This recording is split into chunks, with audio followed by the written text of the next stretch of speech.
ko saɗi ko tooli kala inde mum e yettore mum nokku kala kadi ka wonti woni. Dimanche 23 novembre 2025 hanki ngari ko samedi 22 novembre 2025. Mon général, oui, la frappiste. Anki men hattino maka réunion men ndi ari da marno ari ko nyo itunoɗa e muɗum. J'espère kayɗa e jam. Lamarana Bari, Mariama Baya e Faybe, Ismaïla Diallo, Sali Tola. Lamarana Bari, bonne arrivée mon général. Merci beaucoup. Kalissina Darum Bari. Salut mon grand. Salut à vous. Oumarou Bella. James Diallo, Zakaria Diallo, Abdurrahman So, Sengo Sierra Leone, Ibrahim Ba, handsome guy. How are you there? Anche mi ka commentaire effort di mondi ngange Bashir Nunavut. Anche me wadi publication kamini aujourd'hui 55 ans.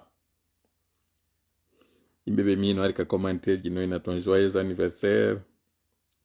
Woɓɓe gaw kadi goɗɗo gona min jaganumi naw yigo e ngo yeeso mum kako gi hito wiyan to waɗi ɗum ɗo ni kako nde telende a wi noon fi on ɗum ko ma nde telende arde itte ka par ce que jakaymi ɗo naw yaka tawa ton jonnalan duuɓi 55 on tinaw yinani 55 ans gibi agression portokesi ko ɓenta kon agression portugesi ko portuguese ɓen mi andina en noon fewndo ɗo Guinée Bissau no waɗi élection résultat ji ɗin fuɗɗike yaltude où on donne une large avance à président général Oumar Sissoko Ambalo ko ɗum ɗon no tawa ko retardinimi kon seeɗa hendagol 2 ou 3 sources déjà mais hier ko yalti kon taw dépouillement on dit qu'il est à déjà à plus de 50%. Woɓɓe jonni ay e 60, mais je reste un peu prudent. Pour le moment, 2 sources concordantes indiquent que le dépouillement haka fewndaɗon il était à entre 52 et 53%. Hari ko ɗon woni dépouillement. Et ces concurrents viennent largement derrière. Donc, mi arta non aray e no minir no live on. Ɓay mi yi hankin commentaire ji moɗon ɗin. Poɗilan hakkil moƴƴa non. Go'o mi andi yimɓe ɓen anda tarika o moƴƴa. Mi anda si ko ɓay joni ko pay koye ɓuri hewde ka réseaux sociaux ji kono tarika meɗen o yeggitama moƴƴa non. Ɗum ɗo le koko waɗi ko duuɓi 55 ɓawo ɗo. Ɓurɓe meɗen ɓen se ndari ka réseaux sociaux ji ɗo statistique ji ɗin ko holli ko entre wonɓe 45 et 65 ans ɓuratan mi ndarude.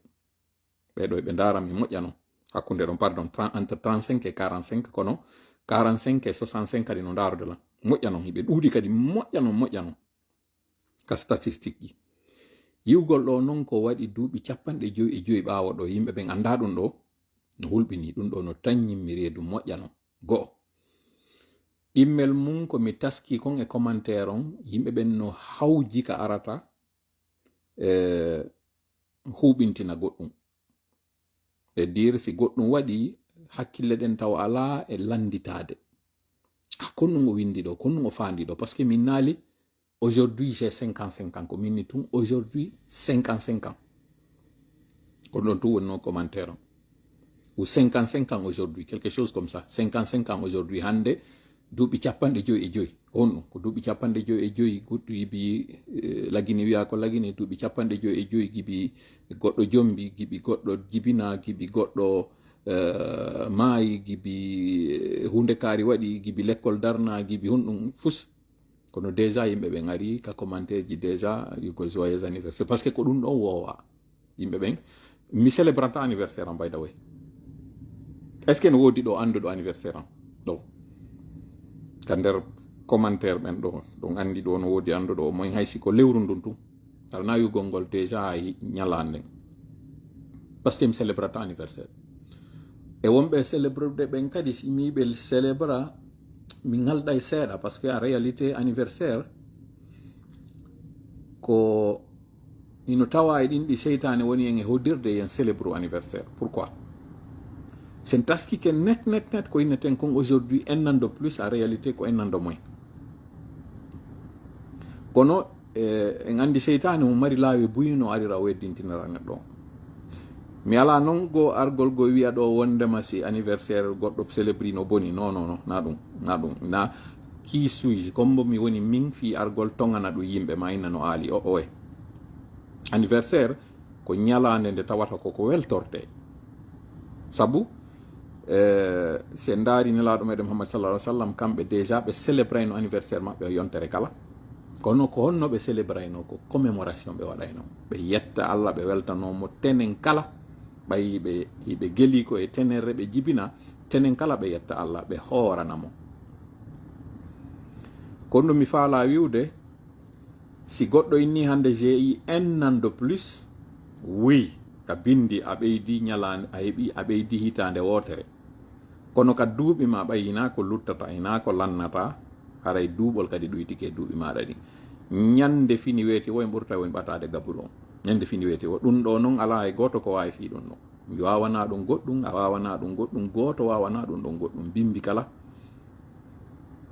on montor ɗon ko wonɗo e yewde mo tawata hay ñande mayɗen o darotako par ce que ko darani ko aduna on ɗo kono lahara on ara goɗɗum go kad no fokkitude ɗon buy non andama hino andi kono wattanayi lay mum mayde nden gurdan neɗɗo o naaɗi tati hanki ngari o wodaka hande mo wodi janggo ara yo ala non na ɗum na kadi wiwgol ngol kaari maayi ɗo ko heddi hande kadi ko immital ngal oye no woodi soppuru no gani mbaye no woodi lowe buy ɗe yimɓe ɓe yeggiti fi mum taw si hewte noon ka immital go'o si en maayi ɗo taw na lahara wonɗe yaade direct en hewto yaali taw laharare ko ka barzakh wonɗen e wonde c'est à dire ɗen yawoyde e nokkure nde tawata en iwi aduna ko en hewto yaali lahara taw wonkiki wona e ɗon taw hala ki reeni ko ki iwi ton ki reeni kaki suti ɗon kono hara fuse mum ki wawana kaka iwi ɗon goɗɗum ki wawana kaki fokkiti ɗon goɗɗum hande kadi woni point de non retour ki yiltitota ko montre noon aray no continue on montre mo wonɗe yewde ɗon fi mo aray mo continue aray o daraki ko enen gaare o darani fe makko kanko kono aray mo continue fi neɗɗo on si aroyi kañum kadi noon ha ɓayi kontare buron ko o wonɗo e yaade ñande guutufal ngal kañum kadi wutta fow kañum kadi fow ɗanoy to ɗon kañum kadi ɗanoye ɗon noon kañum kadi nden ɗanande nde tawata ɗon kañum kadi ko Allah andi ko hombo luttata ɗanaki ɗon ko ha hunde tuma kañum kadi wona ɗanoyede guutufal noon wuttoye kañum kadi fow immito montron toujours no continue montron o daraki ɗon kadi ka immita ɗon mo kala ka woni ɗon ɗo yo fokkitu taw no woodi ka o landete so jaabike ɗum ɗon kañum kadi no woodi noon kañum kadi mooɓidiroygol ngol nde jama on fof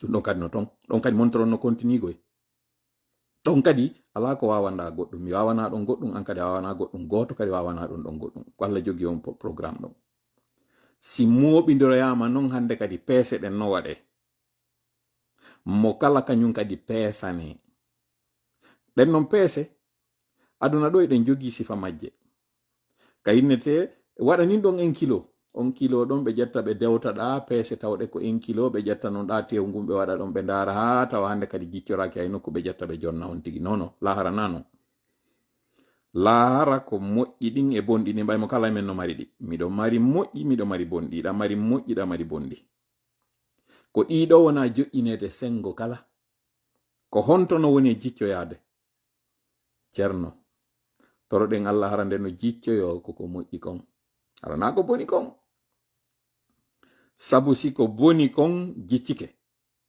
ma ɗiɗi o ɗiɗi ari ha ɗi foti hina hay e nokku e mum ara muskila janoyno ɗon ɗum ɗo neɗɗo no hani mijitade ɗum ɗo andita ɗum hara ñande inni hande ko anniversaire an on hara ko maapi nden ñande ɗiɗi mi yewti ɗo fo ɗiɗo noon no wayigo e wasi haray nandi ko piwum taw konko 1 2 3 4 5 6 en hewti ka 7 non nano en on taw mo wonɗen ɗo e muɗum on a réalité ko 2 on ni ɗo en arɗo taw woodi piji go taw waɗuɗi duuɓi 50 e goɗɗum guluji capanɗe joyi ɓawo ɗo non kadi goɗɗum waɗino taw windanoma ɗiɗo fuu noynira noon tagede taw waɗi bindi yori haɗi ɗiɗo waɗanoma neɓi ɗum ɗon ino ton ndellore no ton mi andande a andande ka wonɗen ɗo ko phase 2 on ni ou peut-être même phase 3 fi on ɗum e waɗino kañum kadi phase ka nder tege ka couloir passerelle on ka aéroport innugol ngol kaari avion makko on tippike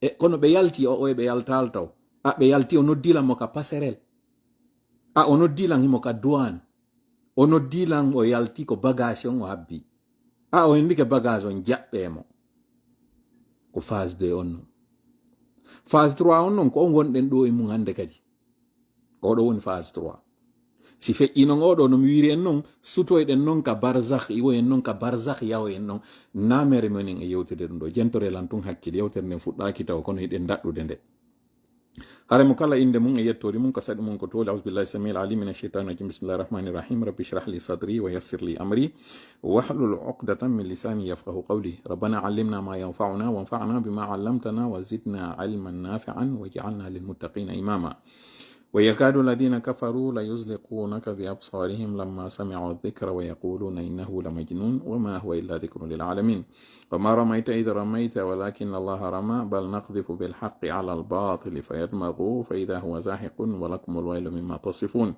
وقل جاء الحق وزهق الباطل إن الباطل كان زهوقا ما جئتم به السحر إن الله سيبطله إن الله سيبطله إن الله سيبطله إن الله لا يصلح عمل المفسدين وما هم بضارين به من أحد إلا بإذن الله وما هم بضارين به من أحد إلا بإذن الله وما هم بضارين به من أحد إلا بإذن الله ولا يفلح الساحر حيث أتى فإن تولوا فقل حسبي الله لا إله إلا هو عليه توكلت وهو رب العرش العظيم إنا كفيناك المستهزئين إنا كفيناك المستهزئين إنا كفيناك المستهزئين والله يعصمك من الناس اللهم صل وسلم وبارك على نبينا محمد وعلى آله وأصحابه ومن تبعهم بإحسان إلى يوم الدين أما بعد نوير أنه عندك يريك ويل جانو e deƴere woni ko mi arde mi jooɗo yeeso moɗon ɗo ɓawte tawde hari en heeɓi balɗe jeeɗiɗi en tintidali mi andina on noon ko jang hinatana hankin e wawali humpodirde ko waɗuno noon hari mi neeɓi tultude réunion ji amin ɗin ka frappe hanki noon mi wawno arde mi tawde e maɓɓe mi yewti ɗon noon yewtere nden tawi hari nde kumbi tawi no woodi ha ko yewtete kame gaynoyta ɗon tawi niɓɓi mi ronki kadi moƴƴa noon mi andintina on noon mi hewtiti e jaam yettude Allah mission ji ɗin kadi fof feƴƴi e jaam mi waɗana en ɗo hande contrandi goɗɗi ɗin e yewtay kañum kadi ko honto fewnda golle ɗen noon ɗe fuɗɗike tigi koy cippiro ngon en naati noon e phase on tigi nda ñande mi yeetike on minni on cippiro ngon si wiyama ka fokkitugol buy fokkitay buy kadi wiyay meɗen tawa menen kadi ɗe wadde cippiro ngon yawoya ha woɓɓe ronka yawoya ha woɓɓe hula yawoya ha woɓɓe hulɓine yaha ha woɓɓe goɓe ɓerɗe maɓɓe hucca tum ɓe yiltito ko homɓe heddoyto ko ɓen tawɓe ɓen ko ɓen ɗon inna hiɓe ƴettir murandun nundal na arnoɓe fi ɓay yiɗi yimɓe buy ari ko arnoɓe ɓay hiɓe felliti mi sikki noon en hewti ɗon noon si hewtama ɗon hande kadi ko no merci si nama no merci na français mi wori ko engrais sans pitié yurmede ala e mum hande kadi haray ko coup pour coup hande kadi haray ko ɗo noon andoton ɗi réseaux sociaux ji ko virtuel tigi o rena kono golle ɗen hinaɗe virtuel golle ɗen ko ɗo noon andoton ɗe fuɗɗike ko ɗo noon andoton hande kadi en hewti noon nokkugo o yingo mbodowongo leyɗo ko ɓeygore mori sanda nden ni ko eli kamano waɗi publication joni si publication heɓi ha ko 1 heure de temps ko yewti ɗon ko on ɗum o fewti kamɓe wonɓe ɓen ka senerde o andini ɓe ɓiɓɓe makko ɓen ɓe nangiɓe kono o rekilata ko mi wi konde a ñande kadi mi ara mi fillito kadi ɗo mi wowla ɓe falaka nande ɓen ɓe nana ngo cippiro ngo wonɗen ɗo senerde si ɓe ɗuuɗi ha ko ɓe yimɓe temedere si ɓe ɗuuɗi ha ko ɓe yimɓe wulure si ɓe ɗuuɗi ha ɓe hewtata 1 million population lagine on ko en 16 millions d'habitants ɗum ɗo ko wonɓe ɓe lagine 16 millions d'accord ɗi dakkali ɗo ɗi wawata wonde ɗo ɗi fannana en aduna e lahara ɗi fannana en kammo e leydi ɗi fannana en lagine e kayasi se jooɗi ka ɗo ko en duttuji d'accord yoɓe wakkilo dey ɓe waɗa ɓe gera ɓe re'a guinéen ɓen fop ɓe re'a ɓe nguri amen fop ɓe re'a fop ɓe wakkilo ɗum ɗon ɓe gayna ɓe anda noon kamɓe kadi ɓe ngure maɓɓe nden ɓe moɓitande fop kadi nde hoota lagine nde tawtoya ɓe nder ton ɓe huɓinode moƴƴa ɓe waɗa ko ɓe waɗata kon si ɓe wakkilike ɗum ɗo ɓe wawi ɗum ɗo kala ka ɓe mari siɗɗo wonɗo ka yaasi ɓe wawaymo protége de alhamdulillah rabbil alamin haray ils sont sauvés haɗa ɓe gayni illa ko wona ɗum ko ɓe fuɗɗi ɗo kon ɓe naɓa ha ɓe gaynoya illa ko wona ɗum ɓe wallina fewno ɗo par ce que ɓe gaynoy to mi yettoɓe ɗum ɗo right away que vous l'entendez très bien et je le dis en français parce que quand je le dis en français c'est pour l'auditoire mais la part en pulaar c'est pour l'auditoire la partie en français c'est pour que vous l'entendiez très bien d'accord. Vous avez décidé d'impliquer des gens qui n'ont rien à voir dans cette lutte. C'est que même les cartels ne font plus. Vos familles sont répertoriées. Là, ce que j'avais dit en 2022, en 2023, portons plainte contre ces personnes qui sont en train de faire de l'usurpation. Vous connaissez très bien, du ministre de l'Intérieur au dernier planton, vos familles sont à l'étranger. À un moment donné, des personnes nous disaient non, non, non, non, leurs familles n'ont rien à voir, laissez-les, ils sont en train de faire le travail. Là, maintenant, vous avez fait sauter le verrou. Vous avez montré que nos familles ont quelque chose à voir dans les luttes, donc par ricochet, vos familles aussi doivent payer pour ce que vous êtes en train de faire. Quand je dis payer, nous allons d'abord sur le côté droit. Vous savez très bien que vous avez amené vos familles ici, vous avez demandé de l'asile de manière frauduleuse, vous êtes en train de frauder l'État, vous êtes en train de frauder le système, vous êtes en train de profiter des largesses de ces pays démocratiques et vous êtes en train de foutre le bordel dans les pays pauvres. D'abord, vous détournez de l'argent et vous faites profiter cet argent-là, vos familles qui sont en train de vivre tranquillement, comme ça devait être le cas à l'étranger. Là, désormais, la peur doit changer de camp. Vous avez montré que tous les moyens sont possibles pour gagner cette bataille. Nous allons vous montrer que tous les moyens sont désormais possibles. Personne ne sera épargné parce que vous avez montré que vous n'avez pas de limite. Nous aussi, du côté étranger, des gens qui n'avaient rien à voir dans cette lutte devront payer. Et comme j'ai dit, que ça soit clair, nous allons d'abord aller sur le côté du droit, contrairement à vous, dénoncer, indexer toutes vos familles qui sont à l'étranger, montrer où ils sont en train de se cacher, les transactions, parce que vous savez tous que vous faites des transactions avec des personnes qui sont en train d'amener ici de l'argent, sans que ça passe par le circuit normal. Toutes ces choses-là, c'est là que vous allez comprendre que vous avez fait mal. Ce mal-là, vous l'avez fait à vous-même. Ce terrain-là, Élie, nous sommes très solidaires avec toi et tous les patriotes se lèveront comme un seul homme. Nous n'allons pas nous limiter désormais à faire des déclarations ici à la volée. Nous n'allons pas nous limiter ici à dire que... Non, non, non, la lutte va quitter la cyberactivité. Désormais, là où vous pensez que vous êtes fort, là, c'est là où nous allons vous montrer que vous êtes les plus nuls. Et contrairement à vous, nous avons le droit de notre côté. Et ce sont des citoyens qui n'ont rien à voir, qui se lèveront. Désormais, vous allez demander à M. Kassori pourquoi il a dû finalement vendre sa maison. Vous n'allez plus vivre dans la tranquillité. Vous et vos familles en pensant nous faire du mal. Que ça soit très bien clair, que ça soit très bien connu.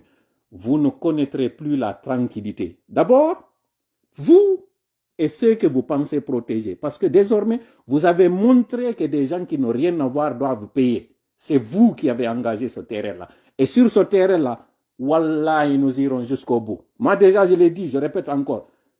J'ai fait fi de tout le monde. Commencez par moi. Je suis là, le premier sacrifié de cette lutte-là. Mes parents, mes enfants, mes soeurs, mes frères, je considère que c'est déjà des martyrs. Je le dis encore et je répète.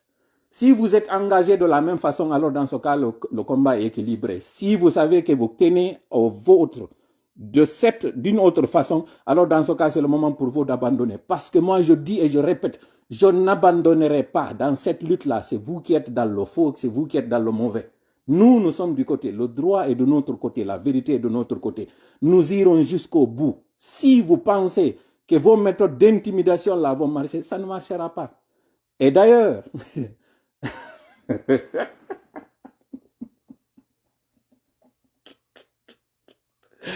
quand je ris comme ça, c'est le rire du criminel. Vous allez connaître qui je suis. vous allez connaître qui nous sommes désormais dans cette lutte-là. Vous voyez, la peur doit changer de camp. Mamadi, tu penses être à l'abri. Les 400 personnes dont on parle là, tu connais très bien d'où est venue cette fuite-là. Laurent Désiré Kabila avait employé cette méthode. C'est dans son bureau qu'un de ses gardes est venu l'attirer.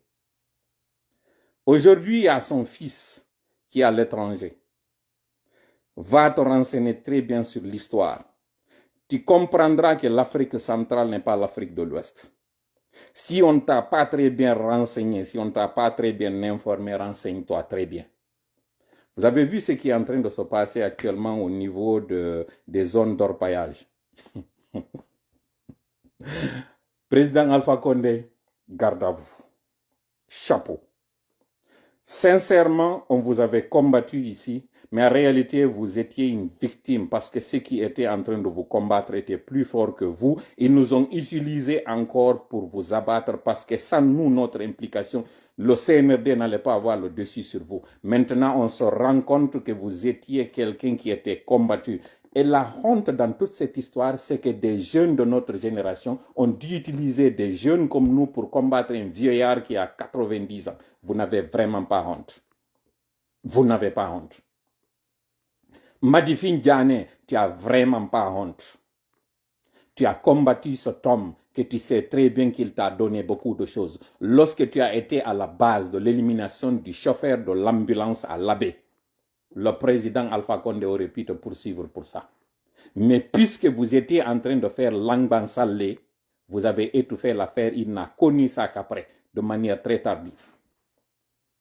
Et toutes ces charges-là vont être désormais déposées et vous n'allez plus connaître la paix. Désormais, vous n'allez plus jamais. Ce que vous êtes en train de faire, c'est que vous avez abusé. Comment vous pouvez vous permettre kidnapper les enfants d'Eli Kamano? Et vous qui aviez dit à un moment donné que vous avez soigné sa mère, soigné la mère pour venir maintenant prendre les petits-enfants. Quelle incohérence. Quelle indignité de votre part. Sincèrement, réfléchissez très bien à cette méthode que vous êtes en train de faire. Vous êtes les plus indignes. Et c'est là où nous interpellons l'armée. L'armée, la vraie, le corps sain, la partie saine de cette armée. Vous imaginez des cartels, des bandits qui n'ont aucun sens de scrupule, qui se permettent de venir vous salir de cette façon-là, aller kidnapper des enfants que vous êtes supposés protéger, issus d'une population que vous avez juré de protéger. Et celui qui est en train de faire ça, ce n'est pas un Guinéen. Mamadi n'est pas un Guinéen. Mamadi et sa bande ne sont pas des Guinéens. Et là, il est en train de vous montrer qu'il se fout de vous, il se fout de ce pays, il se permet d'aller prendre des mercenaires pour venir assurer sa sécurité. Et vous êtes là, vous êtes assis. Tout ça là parce qu'il n'a pas confiance en vous. Le 22 novembre 1970, qu'est-ce qui s'était passé?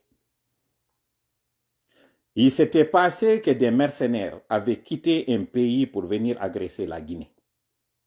Toute la Guinée, civile comme militaires, se sont levés pour répondre à cette agression. Là, c'était des étrangers.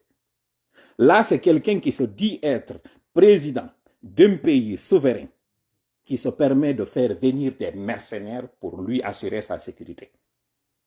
Les victimes de 1970 doivent se réveiller de leur tombe. Le Sékou Touré que vous êtes en train de dire que vous le réhabilitez, s'il est dans sa tombe, il doit bouger et tourner pour dire qu'aujourd'hui, voilà des gens qui sont en train de faire venir des mercenaires dans mon pays. Vous n'avez vraiment pas honte. Et là, des Sékou Touré sont en train d'entendre ça et ne disent rien. Voilà pourquoi je dis, c'est le comble de l'ignominie. Tout ça pourquoi? Pour chasser des gens au niveau des zones d'orpaillage. Déjà, il a fermé les zones minières pour installer là des gens qui vont prendre les richesses de la Guinée. Vous êtes en train de voir ce qui se passe au niveau du Congo?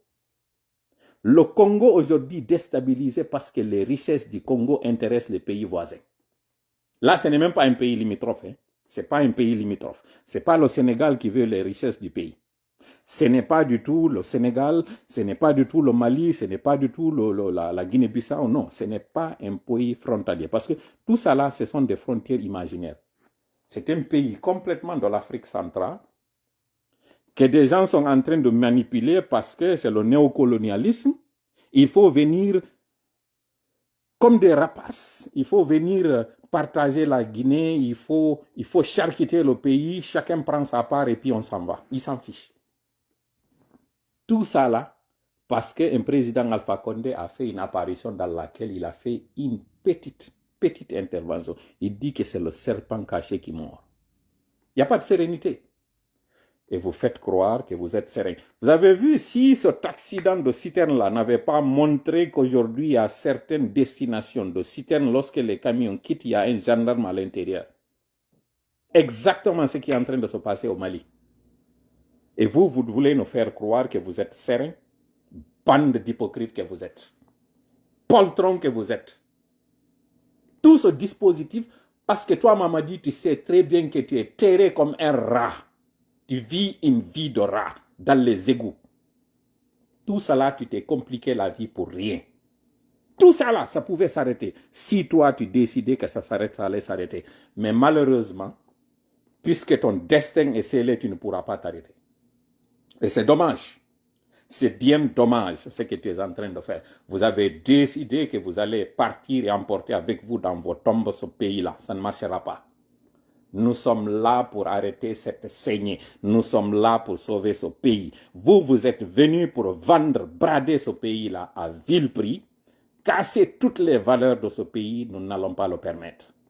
Les patriotes que nous sommes, les vaillants défenseurs de cette patrie que nous sommes, n'allons pas permettre à ce que ce néocolonialisme s'installe en Guinée. C'est peine perdue. Vous et vos alliés, vous allez trouver votre tombeau en Guinée. Que ce soit clair, que vous compreniez cela. Cette inculture que vous voulez faire en Guinée, ça ne marchera pas. Que ça soit su et entendu. Maintenant, c'est à vous de choisir. Hein? Nous sommes fin prêts et nous sommes plus nombreux que vous. Nous sommes plus déterminés que vous, nous sommes plus engagés que vous. Vous avez des balles que nous avons achetées. Vous avez des uniformes que nous avons achetés. Vous utilisez d'abord ce qui nous revient, nous, de droit. Vous avez agenouillé le pays. Vous avez rendu les caisses complètement vides. La Powership menace de retirer son bateau et c'est la période d'étiage qui vient. Vous êtes en train de faire maintenant des levées de fonds pour trouver les 120 millions de Powership que vous ne parvenez pas à payer. Est-ce que vous avez payé les 500 millions? Les 500 millions des banques primaires, est-ce que vous avez payé cet argent? Et vous avez le kilo de revenir vers la population pour encore mobiliser 150 millions de dollars. Payer les 120 millions de Powership. Faute d'argent, vous n'avez pas été capable d'honorer vos obligations, vos engagements envers cette compagnie.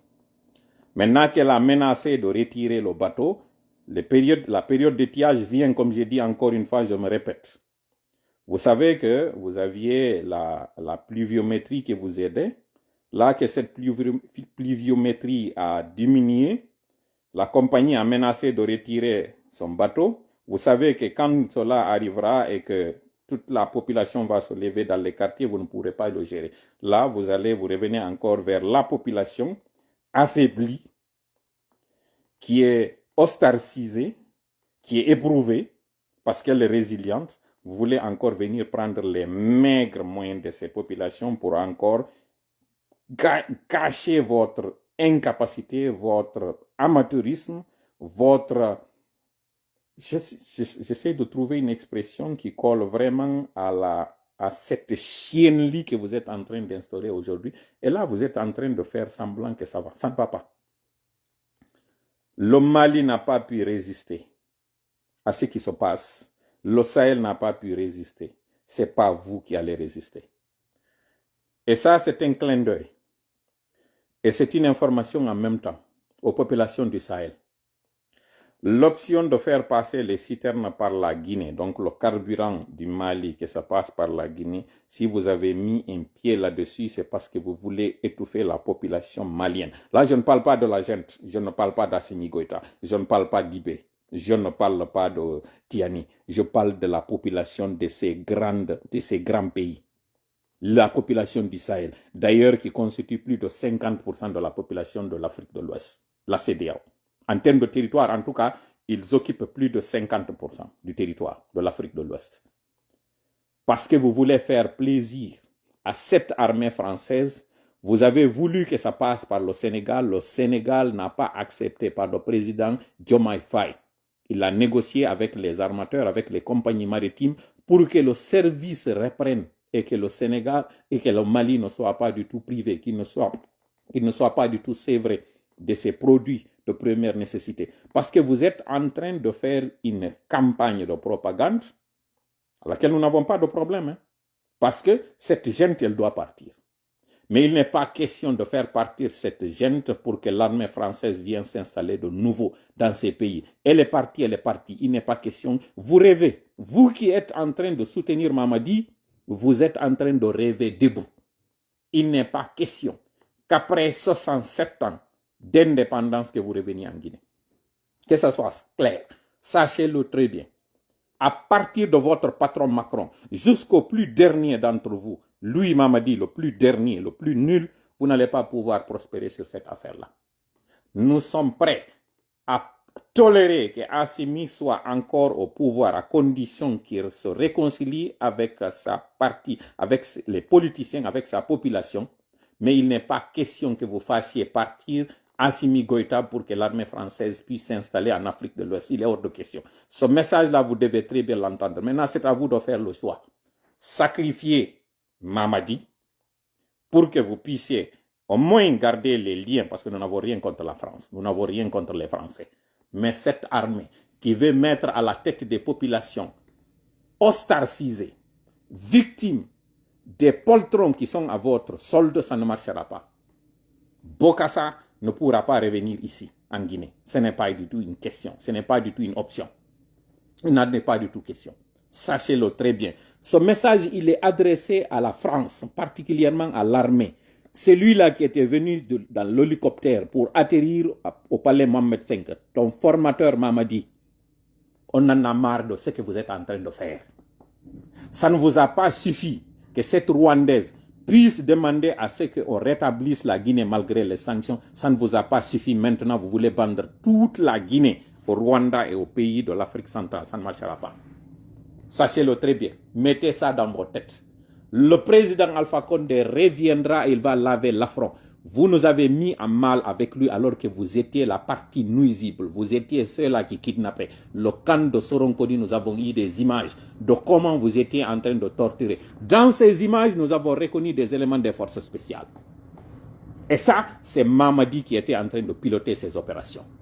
Et ils viennent nous faire croire que c'était tout, c'était Alpha Condé qui était en train de commanditer cela. Ça ne marchera pas.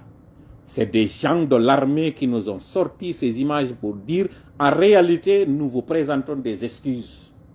Nous en avons marre de Mamadi Doumbouya, ce qu'il est en train de faire. Et tu le sais très bien. Il n'y a pas de sérénité. Mais je te dis encore une fois, tu ne t'en sortiras pas, Mamadi. Tu ne t'en sortiras pas. Il n'y a pas de possibilité que tu puisses t'en sortir. Que ça soit su par tout le monde. Ceux qui sont en train de te soutenir sont en train de te soutenir jusqu'à ce que tu sois complètement dedans. Tu es déjà dedans, tu ne t'en sortiras pas. Que ça soit su par tous ceux qui sont en train de t'aider, civils comme corps habillés, vous n'allez pas vous en sortir. Bala Samora, Amara, Djiba. Aujourd'hui, je n'ai pas cité Idi Amin. Et la raison, elle est connue, vous la connaissez très bien. Les réunions que vous avez eues avec Idi Amin, qui n'étaient pas du tout d'accord pour cette candidature, vous l'avez tordu la main. Vous avez forcé à ce qu'il accepte parce que s'il n'accepte pas, vous l'avez menacé. Nous sommes au courant de ce qui est en train de se faire. Mais voyant et sachant très bien que vous ne pouvez pas avoir le dessus sur lui, parce que comme il vous a dit, il est de sale caractère. Voilà pourquoi maintenant vous voulez faire venir des mercenaires. Des mercenaires.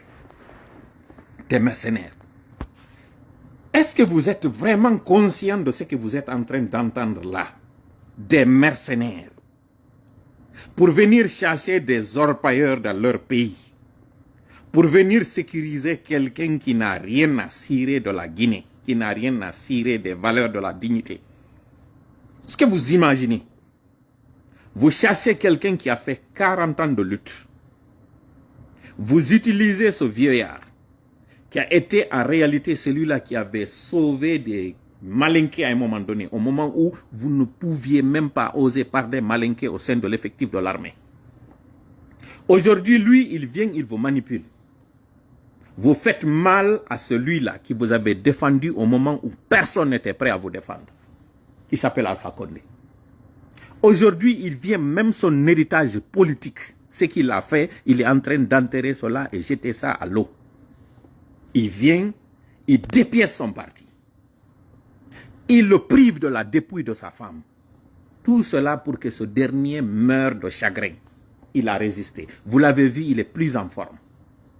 Ils sont allés, ils ont payé des médias pour que ces médias nous fassent croire qu'il n'a plus de fréquentation, qu'il n'a plus rien, que c'est fini pour lui. Vous avez vu le contraire. Et ce sont ces mêmes qui avaient distillé une fausse information pour dire qu'il était condamné, qu'il avait un cancer, alors qu'en réalité, il n'avait pas de cancer. Tout cela pour vous pousser à l'accompagner, à le prendre et à le mettre quelque part. Tous ces mensonges, aujourd'hui, vous vous rendez compte que vous étiez dans la manipulation. C'est les Madifindiane, c'est la famille Kaba qui ont distillé tout cela. Certains d'entre vous, aujourd'hui, sont en train de payer les conséquences de cette trahison. On n'a même pas encore fait mi-chemin. Vous avez vu que vous-même, vous êtes victime de cette trahison. Vous connaissez très bien de qui je suis en train de parler. Au lieu de faire la mobilisation, comme vous aviez fait pour trahir le président Alpha Condé, vous êtes là en train de dire c'est mieux de laisser ce dernier que d'aller vers le droit chemin. Est-ce que ça va dans vos têtes? Parce que vous voulez sauver vos intérêts, vous avez peur de ce criminel, vous ne voulez pas vous lever ensemble et nous chassons ce dernier.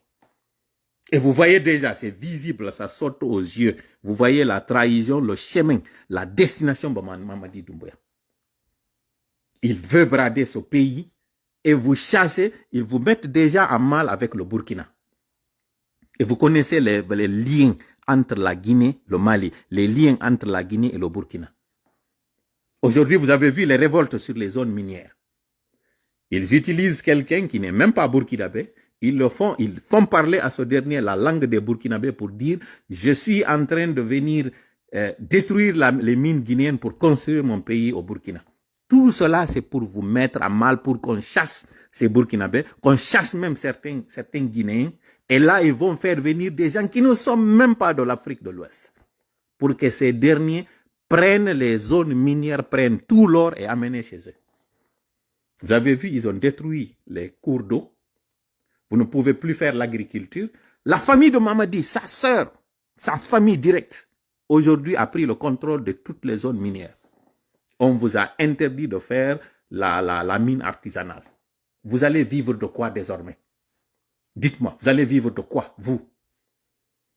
Sincèrement, ce message-là, ces questions-là vous est adressé. Vous allez vivre de quoi, vous du Manding?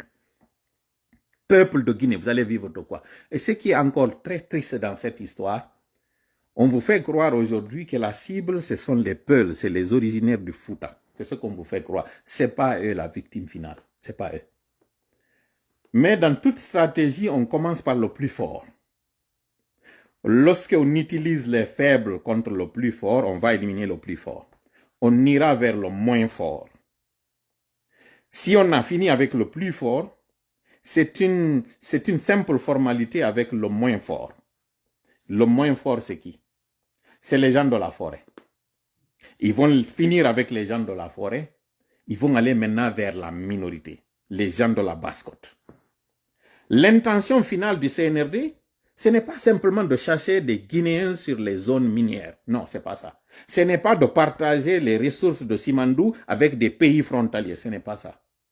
La finalité, et voilà pourquoi ils ont mis le feu au niveau du dépôt de carburant, c'est de chercher les gens de Kaloum Parce que le contrat de Mamadi avec le club de Paris, c'est de transformer Kaloum en en un lieu touristique où on va chercher tous les bagarres, on va chercher tous les sous-sous.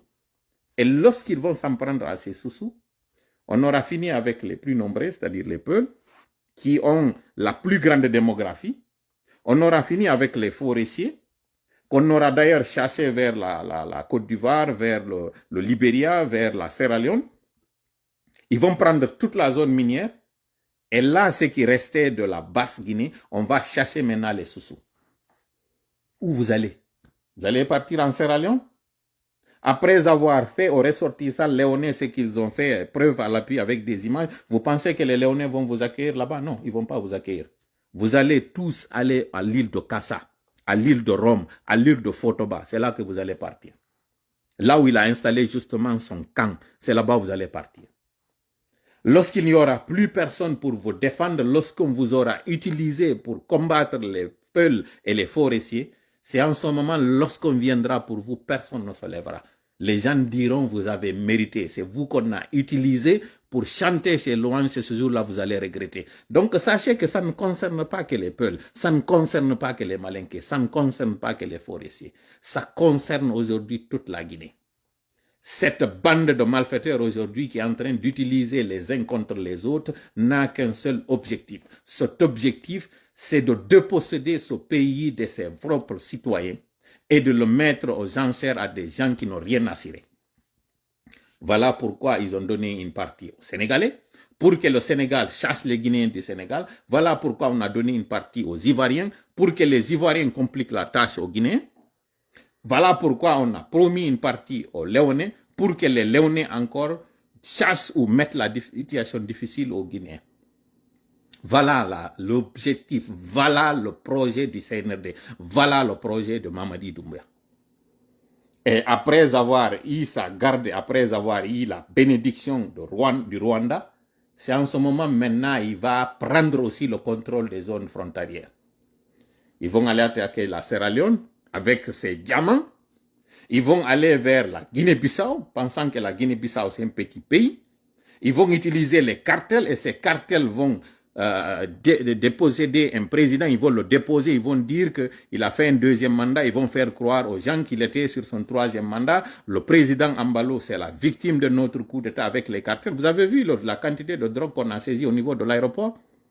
C'est Oumarou Sissoko Ambalo qui a pu freiner cette épidémie de coup d'État en Guinée-Bissau.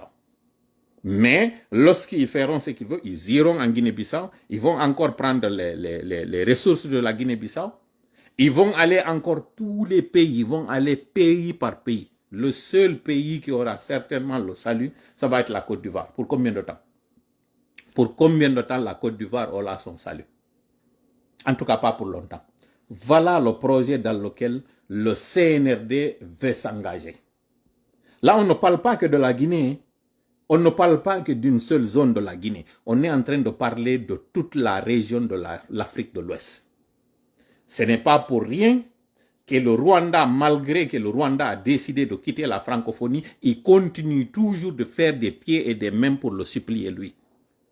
Cette information que nous sommes en train de vous donner, elle vient d'un département des États-Unis. C'est ce département qui nous a donné ces informations.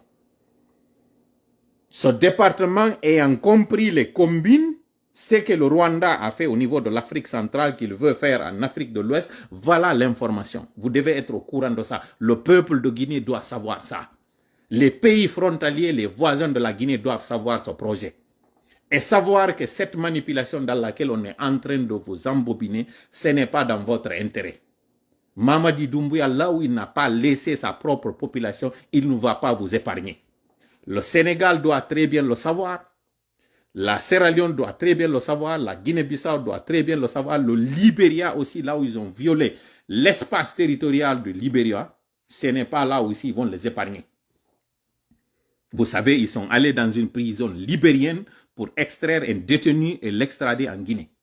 Ils l'ont fait. Mamadi Doumbouya l'a fait, le CNRD l'a fait. Ils n'ont aucun respect, aucune considération, aucun égard pour les systèmes, pour les lois internationales. Rien, absolument rien. Pourquoi ce live? C'est pour informer le peuple de Guinée que vous avez intérêt à vous lever. Vous avez intérêt à comprendre que ces gens-là n'ont aucune pitié, n'ont pas de sentiment, n'ont aucun projet positif pour la Guinée. Parce que cette information, comme je vous ai dit encore une fois, elle a fuité d'un département, et pas des moindres, qui a compris ce jeu, cette manigance. L'affaire de ces 400 mercenaires n'aurait pas pu être su. Parce que ça fait très longtemps, c'est des insulaires qui étaient en train de protéger Mamadi, des Français, ici des îles françaises, qui étaient en train de faire sa garde. Mais puisque c'est des gens de couleur comme lui, on n'arrivait pas à faire la différence. À un moment donné, ça a été des gens de l'Afrique centrale, des Rwandais, des Ougandais. Mais puisqu'ils avaient certains d'entre eux des problèmes de langue et des problèmes de traits, ça se mélangeait. Maintenant, c'est flagrant. Il veut faire venir 400 mercenaires pour sa garde. D'aucuns même parlent de plus que 400. C'est comme ça que vous allez voir des éléments de l'armée vont disparaître. Vous allez voir des éléments de l'armée régulière vont être suspendus, vont être radiés pour que cela parte. Et là, il va avoir le contrôle et régner sur une main de fer sur la population guinéenne. Même pas vous l'armée, vous n'êtes même pas épargnés. Et on vous fait croire que ce qu'ils sont en train de faire comme action, c'est pour la Guinée. Pauvre Guinée. Mi arto e pulal. Nde yewtere ɗo ko non Guinéɓe ɓen hanidi andugol. Mi adora nun ɗo yertagol e wonde maray ele mamɓe meɗen ɗiɗo ɗo eɗen mari ɗo taw suno e welo welo ko sendeten. Suno arano goɗɗo e membre ɓe meɗen ka frappe ɗo sinani en mum ino faati ɓe tori en duwa. Haray ɓe faati ke lagine ton heɓi yontere gibi ɓe faati. Mi sikki ko hande kan de woni haray balɗe jeeɗiɗi gibi ɓe faati ka ko hankin de woni haray balɗe jeeɗiɗi gibi ɓe faati. Haray en toranike ɓeɗo duwa. En toriki Allah yo Allah hinno ɓe yaafoɓe yaafata ɓe yaafaɓe kala kañum kadi haray fataniɓe en ɓen woni ko ka gaɗa keeri woni ka ganin keeri haray yo Allah hinno ɓe yaafoɓe kala nawɓe ɓen yo Allah dikkinɓe hoore jam. Si wi ɗon kadi haray yiɗen mari welo welo goɗɗo e meɗen kañum kadi fayin wonɗo ka frappe hino jibinana bobo waɗino non goyi jonte waɗi lewru e balɗe watterle nayni kono min mi andali par ce que min ala no hompodirde oɗon no jibinana bobo sonnajo haray mo tori en du'a fi o bobo ɗo en toriki Allah yo Allah mawnin o bobo ɗo e nder cellal e nder gomɗinal o wona on bobo jiwo nananowo mawɓe muɗum famotirrawo e musidal muɗum mo musidal mum daroto fi haaju mum kanko kadi moytoɗo darano jango fi haaju musidal makko amin ya rabbi kala men ɓe tawata ɓen ɓe ala kadi jurri e Allah okkorɓe marɓe ɓe Allah waɗa barke muɗum amin ya rabbal alamin si wi ɗon mi sendoda e moɗon ɗo welo weloji kadi ko ɗum woni ɗi welo weloji hiɗen anditi e waɗino nde ñande ɗo duwaji tati jokkidirɗen duwa arano fatundeji ɗi heɓunoɗen woɓɓe ɓen tawi ɗon andi ko yiɗunoɓe lan moƴƴa daroɓe lan fatinoɓe sengo Konakri ɓe tawata iwdi muɗum ko burwal tappe nden ñande noon kam yewtayno mi yeggituno fi bomboli mi yewtano fi bomboli haray ko ɓeygure nden burwal tappe bomboli leyñele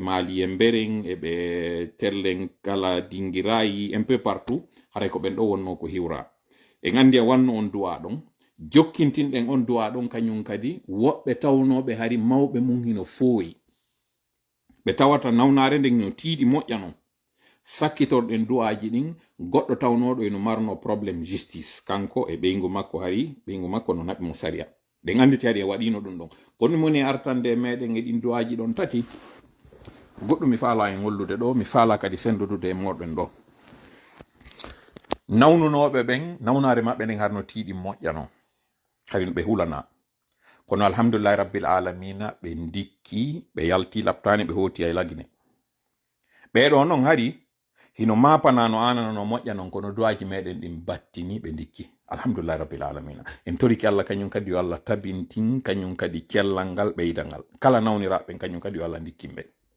si wi ɗon kañum kadi musidɗo men kañum marnoɗo procès o e humpitaki fo ko on no feƴƴiri kono ko waweten to wiwde alhamdulillahi rabbil alamina procès on feƴƴi e hoore jam ila e teyakite en ala nadde détail ji ton kono anden tun duwaji ɗin se waɗiɗi ɗo hiɗi battinde hiɗen andi kadi ɗen toranino woɓɓe go kañum kadi tawnoɓe ino yani ɓen ɗon kañum kadi yer komi humpiti kon fuɗɗike hayfude moƴƴa non ɓe yalti kalaptan ɓe arti joni e nokkugo ka tawata situation maɓɓe woni stable enfin améliorike ɗiɗo fof kaka gangunal meɗen ɗo wonɗe wadde ɗi duwaji si tawi ɗiɗo duwaji fof hiɗe wadde ɗiɗo hiɗi battinde hina ko johimmi min miɗo andi noon no juha woɓɓe moɗon woɓɓe mon no yawito kono fellite du'a ha hande du'a yaali mere ha hande komo anda non yawiti min miɗo andi no min o wonɗon yewtade ɗo miɗo andi ko moni on e yetade ko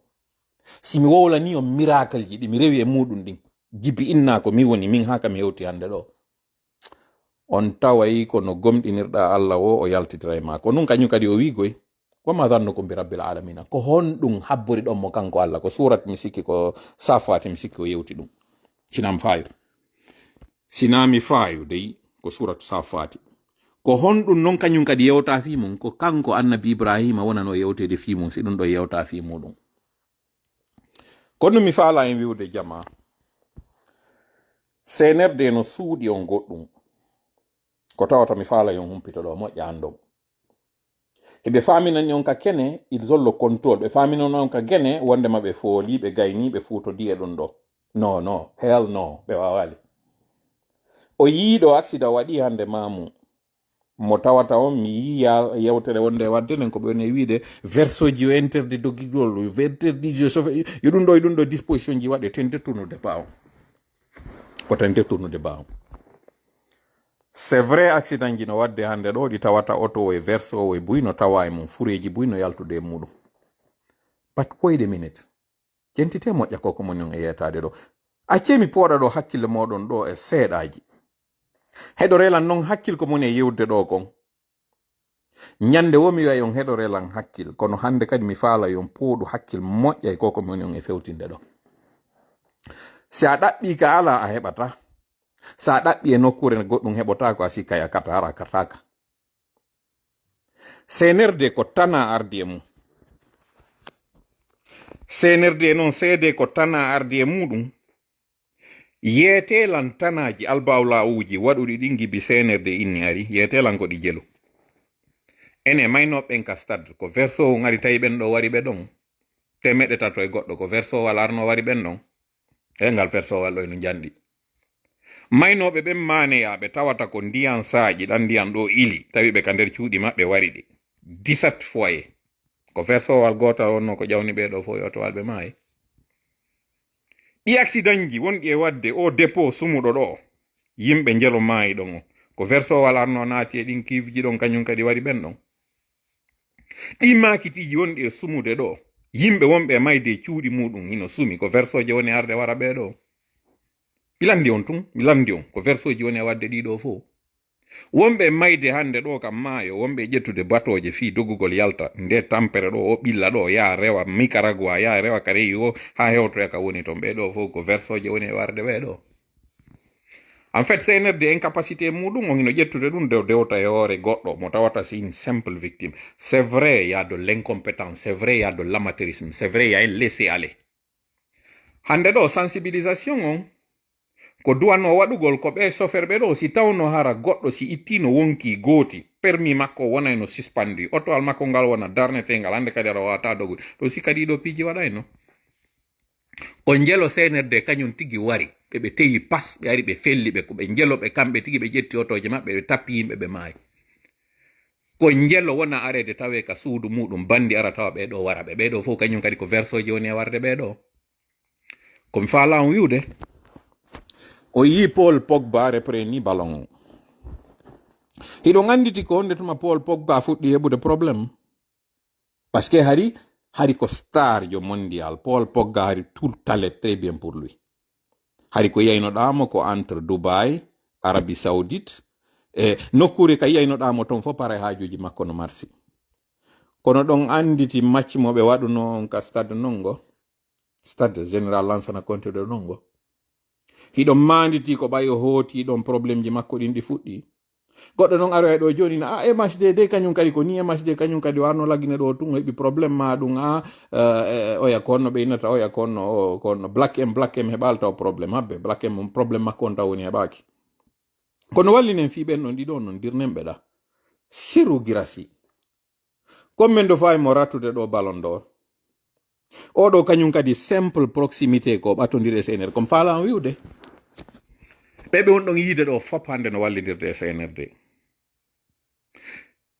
ko sa'i maɓɓe on woni yanugol ngol taw woni hewtali nade senirde taw wonɗe yewde fimum kala monɗo yiite ɗo no wallidirde hande ɗo e senirde yanugol makko ngol tana makko on sattede makko on c'est une question de temps civil comme militaire porte comme ɓale ko mone wolde ɗo kon non na ala cakani mone yiltide darane hoore mon c'est un fait naɗuma les faits et rien que les faits moni on e yewtude ɗo Sénégal tigi Diomaye Faye e Sonko probléme maɓɓe on kondetuma fuɗɗi yetelan ɗo onon wonɓe jentade ma en toute objectivité haɗa nawi gongol tolan wañi ɓe tola kone wolde ɗo ko yi parle pour parler ɓeɗo tato ɓe jonni o des personnalités politiques connues ou bien des personnalités publiques connues Pogba o heɓi probléme ɗo il a fallu o waɗa sadakaji o waɗa torareji o seeda e ɓeɗo e ndusana muru maɓɓe ɗum ɗo so wawi artude ɗo yiɓa yo artiɗo premier maccon ko sujjani Allah parce que hari o naati e konko tawata kon ɗo ɓe naadimo e sanamuji maɓɓe ɗin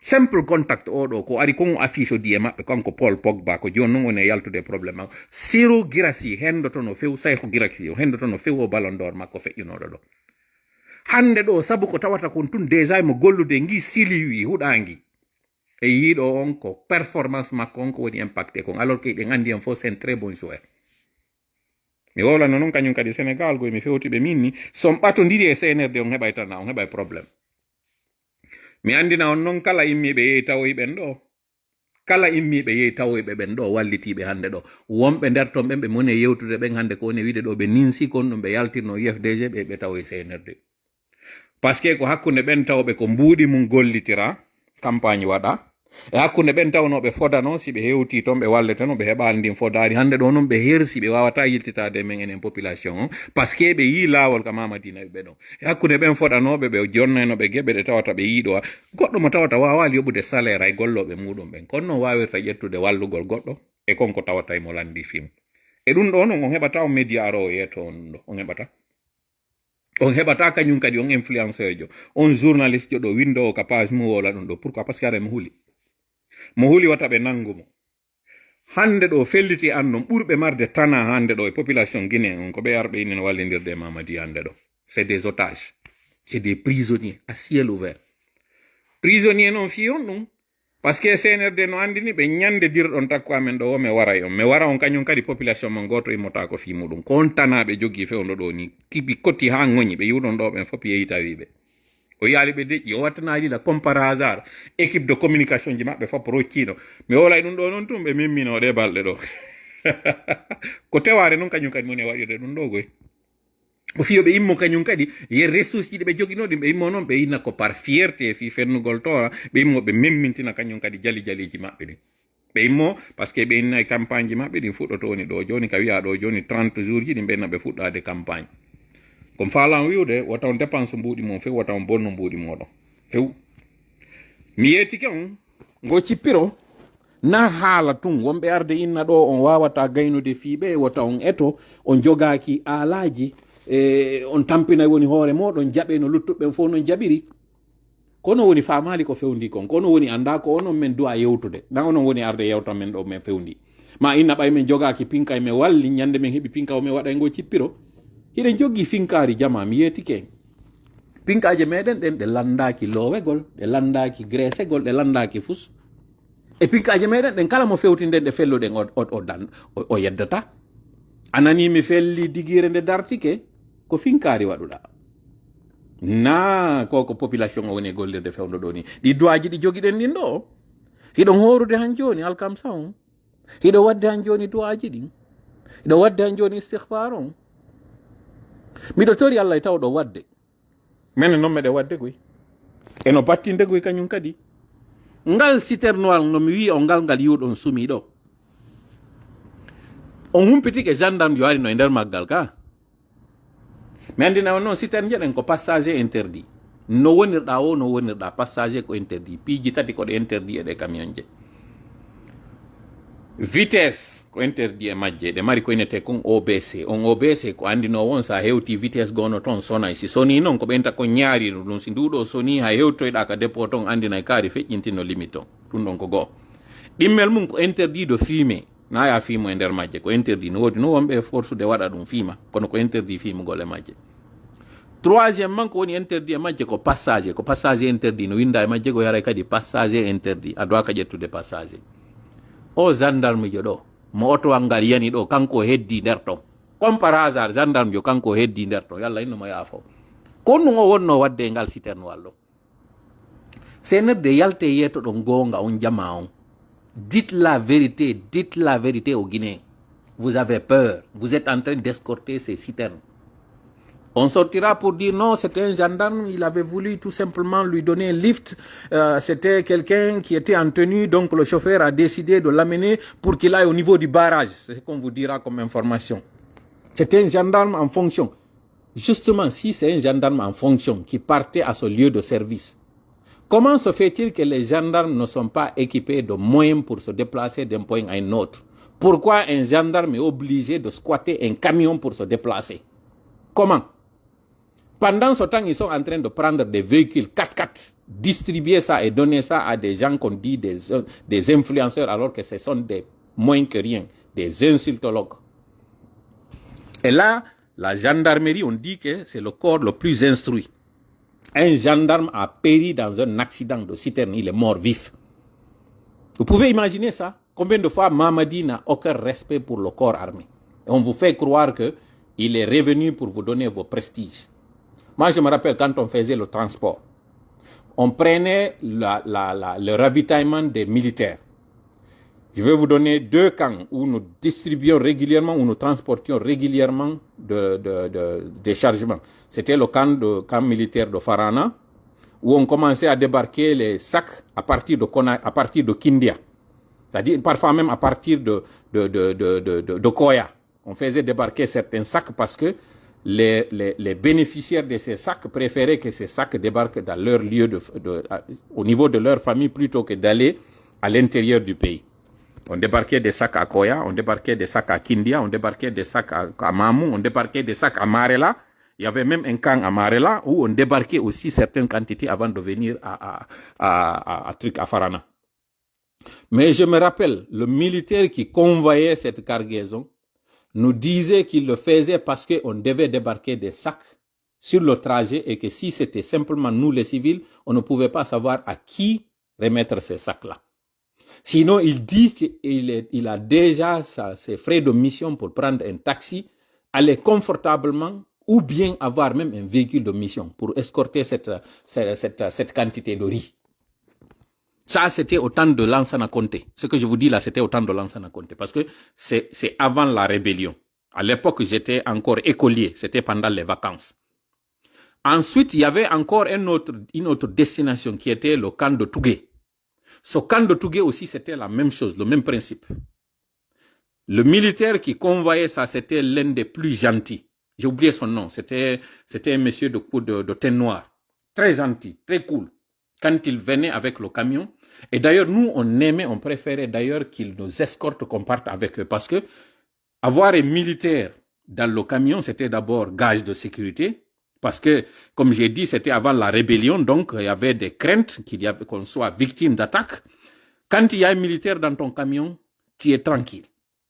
Ensuite, au niveau des barrages, il n'y avait pas de tracasserie parce qu'il suffisait de voir un militaire avec ses galons et on faisait le salut militaire, on baissait la corde ou bien le barrage pour qu'on passe. Donc, nous, on aimait que ces militaires-là viennent avec nous. Mais ce n'est pas tous qui acceptaient de monter dans des camions parce qu'ils estimaient que ce n'était pas confortable. Certains nous disaient tout simplement les lieux où il fallait débarquer les sacs et on continue le trajet. Là, c'est un militaire qui meurt incendié, mort vif dans un accident parce qu'on viendra nous faire croire qu'il était en train de trouver un moyen de déplacement.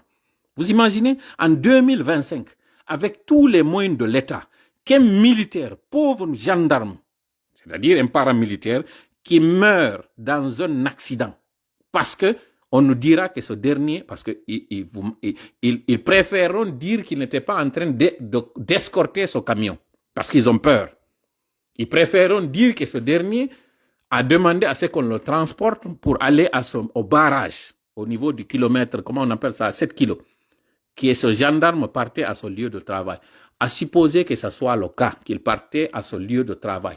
Comment se fait-il que ce gendarme n'ait même pas une moto pour se déplacer de sa résidence pour son lieu de travail? Voilà maintenant là où ça nous mène. La famille de ce gendarme, qu'on appellera pour dire votre fils, votre mari, votre oncle, votre cousin a péri dans un accident, alors qu'il n'est même pas transporteur. Lui, il a choisi de porter la tenue pour servir son pays, pas pour périr dans un accident de transporteur. Il n'a pas pris la tenue pour ça. Et voilà là où aujourd'hui Mamadi Doumbouya nous a menés. Voilà les conséquences. Ndare do hande onon gendarme bebe.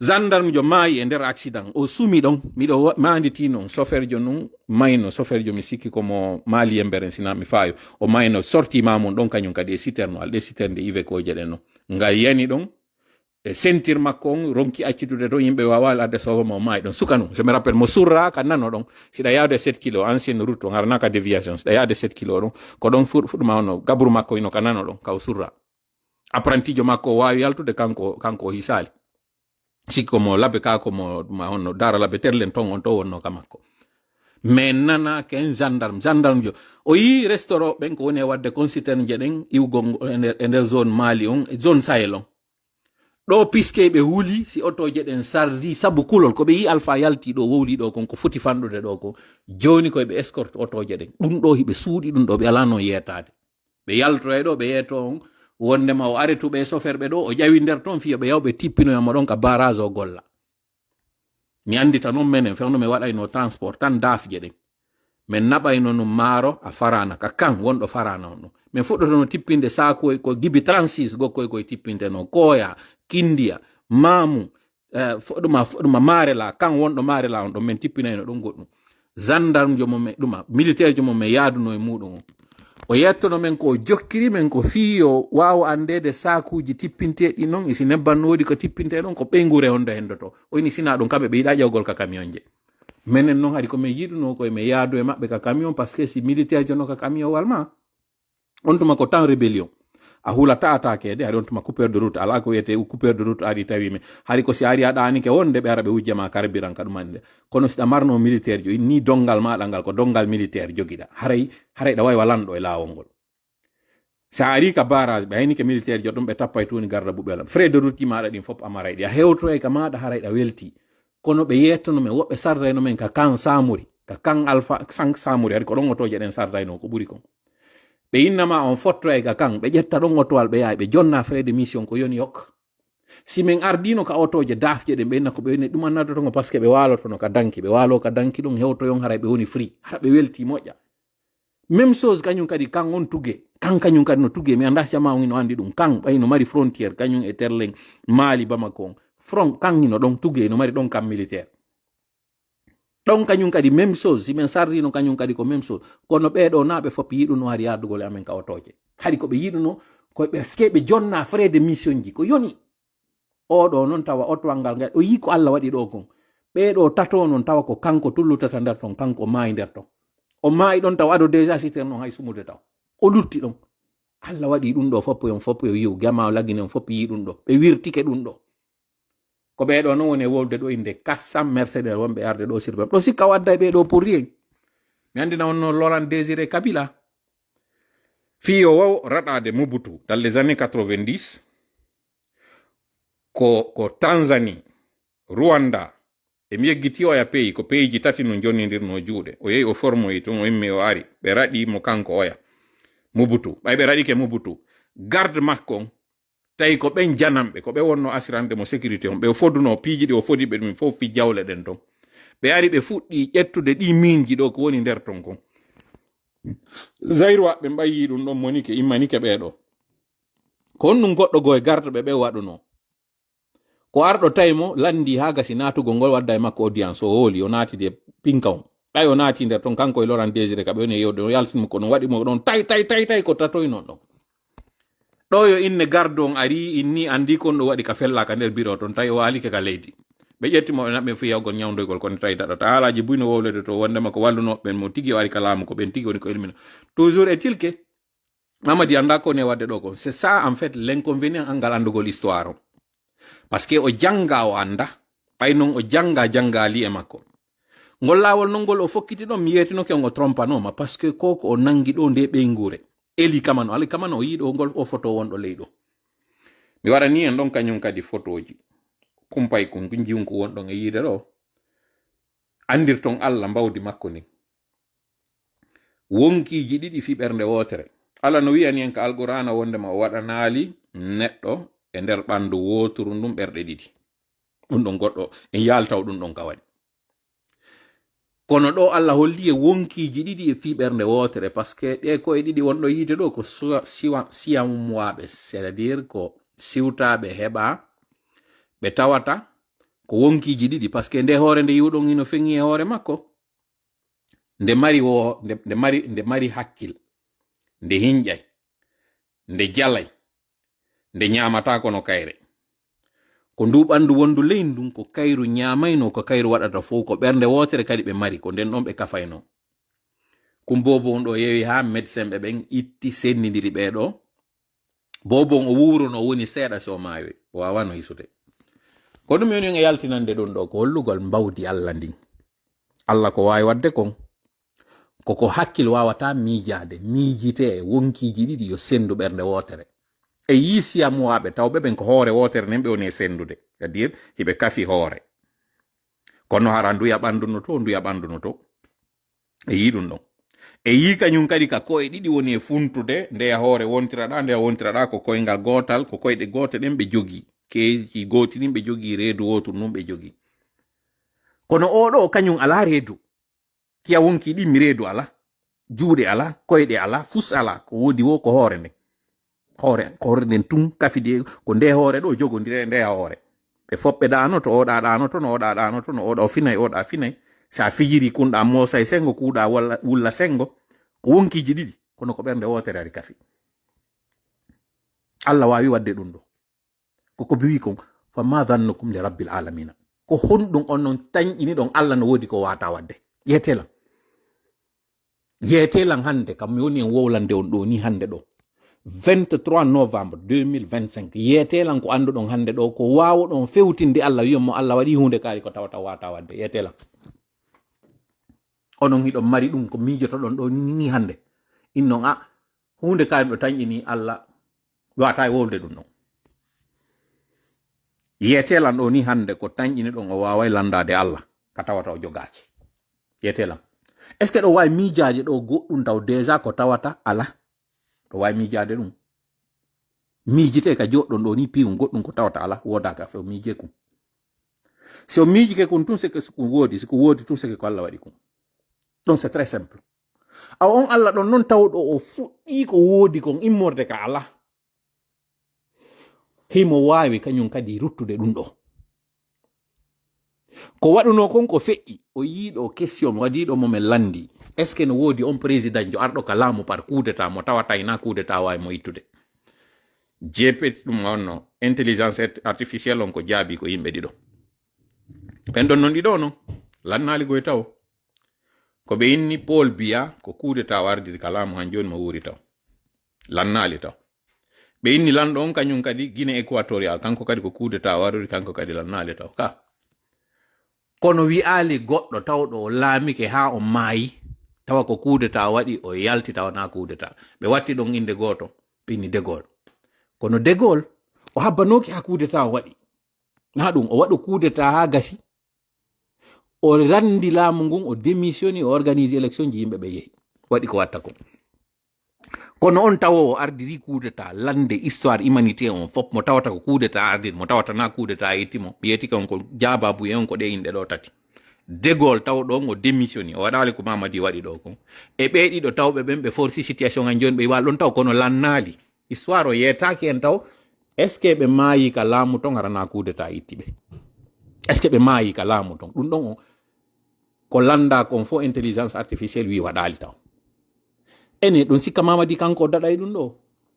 C'est une règle, Mamadi, tu dois la comprendre, c'est que dans toute l'histoire de l'humanité, il n'y a pas eu ce président venu par les armes qui ne soit pas parti par les armes. En tout cas, De Gaulle est parti sans qu'il ne soit victime de coup d'état, mais il avait vu juste, il a décidé de démissionner avant que le coup d'état n'arrive. Le seul. Les deux autres, que ce soit Biya, que ce soit l'autre là, comment s'appelle, le président de la Guinée équatoriale, qui sont encore en activité, on n'a pas encore la fin de leur histoire. le fin mot de l'histoire, nous ne l'avons pas encore. On dit le fin mot ou bien la fin mot, c'est ça, le fin mot de l'histoire, nous ne l'avons pas encore.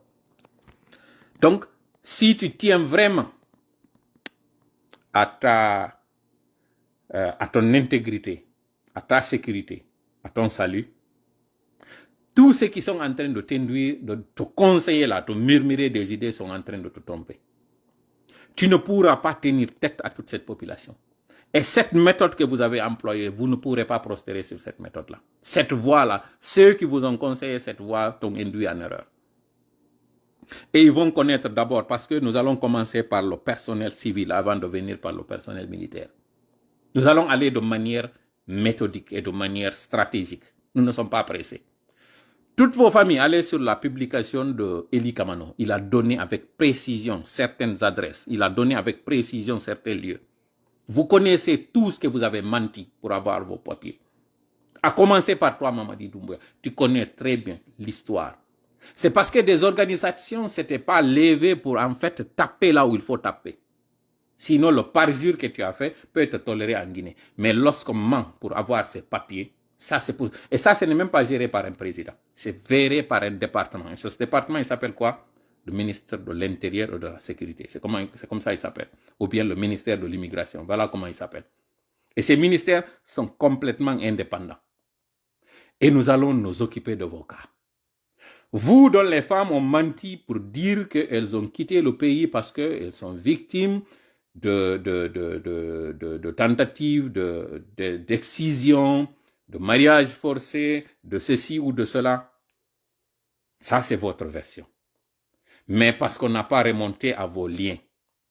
Non seulement, comme j'ai dit, même les envois d'argent que vous faites, les transferts que vous faites, sans passer par les canaux normaux, les canaux autorisés, les transferts de manière informelle, nous allons même dénoncer cela, nous allons montrer par A plus B comment vous êtes en train de faire des transferts de fonds.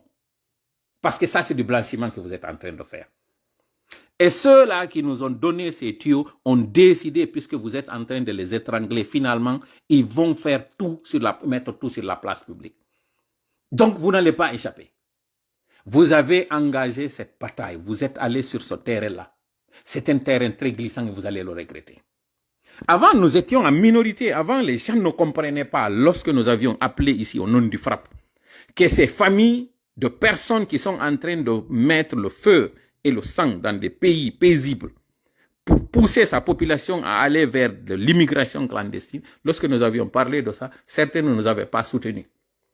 Et aujourd'hui, avec la montée de l'extrême droite, aujourd'hui, avec les difficultés de ces pays occidentaux à gérer le flux migratoire, nous allons utiliser cette piste et les montrer qu'il y a des usurpateurs, il y a des imposteurs parmi ces personnes qui viennent ici profiter des systèmes sociaux. Là, ça va être le salut, c'est du pain béni aujourd'hui pour ces organisations. Parce que les organisations qui trouvent qu'aujourd'hui il y a trop de migrants feront le tri et comprendront qu'il y a parmi ces gens qui viennent ici pour demander d'asile des anciens bourreaux. Vous avez vu récemment ce qui s'est passé aux États-Unis. Des anciens tortionnaires qui sont venus demander l'asile ici, on les a poursuivis. Même en France, là, vous faites du 2 poids 2 mesures. Il y a eu des anciens bourreaux au niveau des génocides qui se s'étaient passés en Afrique centrale qui ont été rattrapés par leur passé. Et là, c'est dire que c'est des choses qui se sont passées il y a plusieurs années, plusieurs décennies. Si on a pu remettre ça d'actualité, qu'en est-il de vous, de vos cas où vous êtes encore en activité? Vous pensez vraiment vous en sortir? Moïsanda, vous pensez vraiment vous en sortir? Vous, les Djiba, vous pensez vraiment qu'avec tout ça là, tout ce fardeau là, vous pensez vraiment que vous allez vous en sortir? C'est parce qu'il n'y avait pas eu de loupe ou bien de projecteur braqué vers vous. Mais désormais, ça ne sera plus le cas.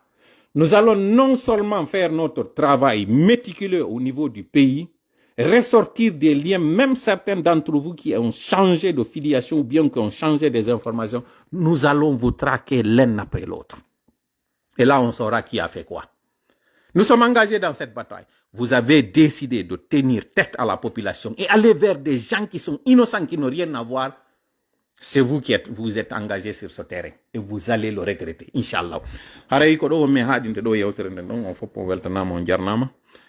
Et mari live c'est Allah jeb mi wado ete alkamsa arowo do comme j'ai dit encore une fois. Ni rien, absolument rien en dero bataille do. On va reculer. Tant que bedo en waldinali be ka leydi jikkinde be fess ndu murado don tant que nun do lannali nous sommes dans cette bataille là. Donc on faut kanyum kadere on torama do. Donc bebe verso woy koy mi artitam lannitora ɗo yewtere nde probléme on ina otoje ɗin probléme on ko chauffeur ɓe passager ɓe wonɓe ɓen ka nder otoje si a ƴawi ka nder otowal a yi chauffeur ji on ino double nokkure nde hana doublugol ko wonkima a yoɓa woni kañum kadi yeeto ɗon direct chauffeur ji on wonɓe nder ton ɓen fof métre wonkiji amen ɗin mo ɓurani men hawja fus garo otowal ngal si a gongi garo so yimo ara double ka tawata hana double de fewe darnemo so darnaki peebinemo ha o dara nokku gotum.